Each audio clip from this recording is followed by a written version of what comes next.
आप ये बताइए, किसी की 2 साल 3 साल की तैयारी का आप 180 क्वेश्चन में, वो भी केवल 2 घंटे 30 मिनट में ये कैसे डिसाइड कर लेंगे, वो भी माइनस मार्किंग के साथ, ये लड़का कैपेबल है या नहीं है?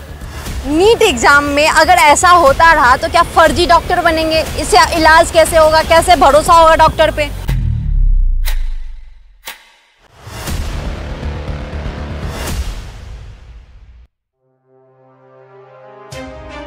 नमस्कार, मेरा नाम अंजलि प्रिया है और आप देखना शुरू कर चुके हैं द मीडिया वाली। दोस्तों, हम आ चुके हैं लाल किला, जहां पे हम लोगों से बात करेंगे नीट के ऊपर।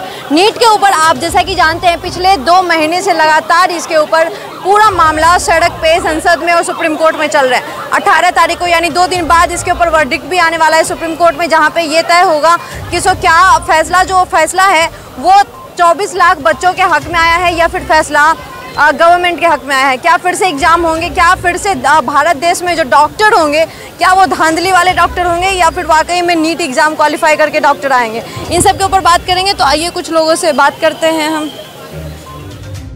अभी नीट एग्जाम के ऊपर 18 तारीख को वर्डिक्ट आने वाले सुप्रीम कोर्ट में। लगातार 2 महीने से मामला भी चल रहा है। क्या लग रहा है कि क्या कुछ प्रॉब्लम आ रहा है या फिर क्या कुछ ऐसा है जिसकी वजह से इस नीट जैसे एग्जाम में धांधली हो रही है? देखिए, बहुत साधारण सी बात है। लोग डॉक्टर ज़्यादा बनना चाहते हैं, सीटें कम हैं। प्राइवेट में सबके पास उतनी कैपेसिटी नहीं है कि कर सके। और सबसे बड़ी समस्या ये है कि हमारे पास जो बच्चों को पढ़ा रहे हैं, उनके पास एक साथ 40-50 लाख रुपए खर्च करने की क्षमता नहीं है। एक साल में 5 लाख तो लोग खर्च कर सकते हैं, लेकिन एक साथ 40 लाख रुपए नहीं खर्च कर सकते, क्योंकि सबसे बड़ी प्रॉब्लम जो हमारे मिडिल क्लास की है, वो सैलरी बेस्ड लोग हैं या एग्रीकल्चर से रिलेटेड लोग हैं। तो वो 4-5 लाख रुपए तो अपने बेटे के ऊपर इन्वेस्ट कर देते हैं, लेकिन 40-50 लाख रुपए कहीं यूके भेजना हो या चाइना भेजना, वो उनके लिए अफोर्डेबल नहीं है।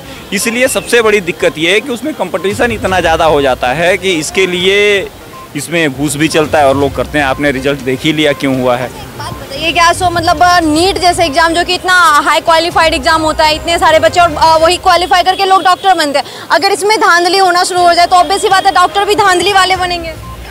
अब देखिए, आज से तो धांधली हो नहीं रही है, ये तो पुराना रिकॉर्ड है। नीट में भी सर? हाँ, अभी तो PCSJ के रिकॉर्ड निकाले गए हैं, तो ये बहुत शुरू से चल रहा है, इसमें कोई नई बात नहीं है। देखिए, आप सिस्टम को हमारे लिए गौरवान्वित बात तो नहीं है बिल्कुल भी। भैया देखिए, सारा प्रॉब्लम आपके एजुकेशन सिस्टम में है। जब तक आप अपने एजुकेशन सिस्टम को करेक्ट नहीं करेंगे, तब तक इस तरीके की दिक्कत आती रहेंगी। आप ये बताइए, किसी की 2 साल 3 साल की तैयारी का आप 180 क्वेश्चन में, वो भी केवल 2 घंटे 30 मिनट में ये कैसे डिसाइड कर लेंगे, वो भी माइनस मार्किंग के साथ, ये लड़का कैपेबल है या नहीं है? आप खुद सोचिए, जो लड़का 2 साल 3 साल प्रिपेयर कर रहा है, लाखों क्वेश्चन तैयार करता है, उसका रिजल्ट केवल 180 क्वेश्चन में आता है, वो भी 3 घंटे के अंदर क्लियर करना होता है, उस पर माइनस मार्किंग होती है। ये तो वही कहानी है कि वो जिसे इंडिया सूर्य कुमार यादव ने वर्ल्ड कप का कैच पकड़ लिया। आपको एक चीज़ का ध्यान देना होगा कि जो बच्चे 3 या 4 साल की तैयारी करके नीट का एग्जाम देने जा रहे हैं, एटलीस्ट उनका क्राइटेरिया रखिए कि कम से कम जो लड़का 3-5 क्वेश्चन का पेपर दीजिए, 10 दिन में करवा लीजिए। भैया, जो लड़का 4000 से ऊपर क्वेश्चन क्लियर करेगा, वही नेक्स्ट स्टेप में एग्जाम देगा। उसमें आप 100, 200, 300 क्वेश्चन रख लीजिए। लेकिन यहाँ तो एक साथ में आपने 100 क्वेश्चन, मान लीजिए बाई चांस मैंने ट्रिक मार दिया, मेरा लक बाई चांस निकल गया, तो मैं भी टॉप कर जाऊंगा। ये तो माइनस मार्केंगे कि आप बाई चांस नहीं कर पाएंगे। होता है भैया, बाई चांस होता है, ऑप्शन होता है तो होता है, ऑप्शन ही है सारा, इसलिए ऐसा होता है। आप एक क्राइटेरिया बनाइए, जिसे आप IAS वालों का एग्जाम लेते हैं, भैया ये प्री होगा, फिर मेंस होगा, फिर इंटरव्यू होगा। IAS में भी धांधली होने लगी है? तो हो ही रही है। पर अभी तो 50 लोगों के पेपर पकड़े गए हैं जिनकी कॉपियां बदल दी गई थी, उसमें तो कई लोग जज बन गए हैं। तो पूरे देश में ऐसा भी कुछ होने वाला है? कोई एग्जाम ऐसा है जिसमें कि प्योर तरीके से एग्जाम हो? IIT JEE का हो रहा है अभी फिलहाल 2-3 सालों से जो चल रहा है। उसमें क्या है कि वो कंप्यूटर दे देते हैं भैया, चालू कर देते हैं, कहते हैं क्वेश्चन पेपर डाउनलोड करने के 15 मिनट दे देते हैं, सबमिट करने का 10 मिनट 15 मिनट देते हैं, बाकी 3 घंटे में उनको पेपर सॉल्व करने का हो जाता है। तो ये कुछ हद तक सेफ माना जा सकता है। यही इम्प्लीमेंटेशन हर एग्जाम में कर दीजिए। आने वाला दिन में AI इतना डेवलप हो गया है कि आने वाले दिन में डॉक्टर रिप्लेस होंगे, तो बच्चा जो नीट का तैयारी करो क्या करेंगे? The real meaning of education, we have to find the way of liberalisation. हम कि क्या चीज़ करके, जो ये भैया ने बताया कि हम जिस चीज़ में खुश हैं उस चीज़ को पहले पकड़ो, उसी चीज़ में पहले से मेहनत करना शुरू कर दो। मेरे पापा बोले तुम बीटेक करो, मेरे को पता था AI आएगा, सारे जॉब रिप्लेस होंगे, पहले जो सॉफ्टवेयर इंजीनियर उनका जॉब रिप्लेस होंगे, मेरे को बिजनेस करना था। मैं बोला कोई नहीं, मैं AI टूल सीखूंगा, मैं उससे वहाँ से रिप्लेस कर लिया, मैं सिंपल ग्रेजुएशन कर लिया। मैं इंस्टीट्यूट चलाता हूँ, मुझे अच्छे तरीके से पता है कि मैं 5,000 बच्चों से 5 लाख रुपया साल का ले रहा हूँ। इस पे आवाज़ कौन उठाएगा? कह रहे हैं कि सो ऐसे सब जो एजुकेशन है उसका प्राइस कम किया जाए, ये भी एक तरीका हो सकता है। अगर मैं 10 करोड़ रुपया खर्च करके एक बार पेपर लीक करवा के मैं अपने 20 स्टूडेंट को एग्जाम में पास करवा लेता हूँ, तो मेरी लाइफ तो आने वाले 10 सालों के लिए सेट हो गई। इस आपका जो एजुकेशन के लिए इंस्टीट्यूट्स का सिस्टम बनाया हुआ है जो प्राइवेट, इसको आप पहले बंद कर दीजिए, ना बंद करें तो इसको रिप्लेस कीजिए। और इसको रिप्लेस इस तरीके से करिए कि भैया तुम एक्स्ट्रा क्लास स्कूल के थ्रू चलवाओ जहां बच्चे पढ़ेंगे। बताता हूँ, एक 60 घटना है।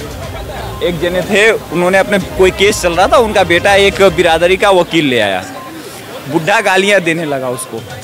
कहा भाई मैंने वकील रखने के लिए बोला है, बिरादरी नहीं, क्योंकि मुझे पता है उसकी वो सरकारी वकील बना है आरक्षण के भरोसे। जिस दिन किसी कंपटीशन वाले से सामना हो गया उसका, वो फेल हो जाएगा।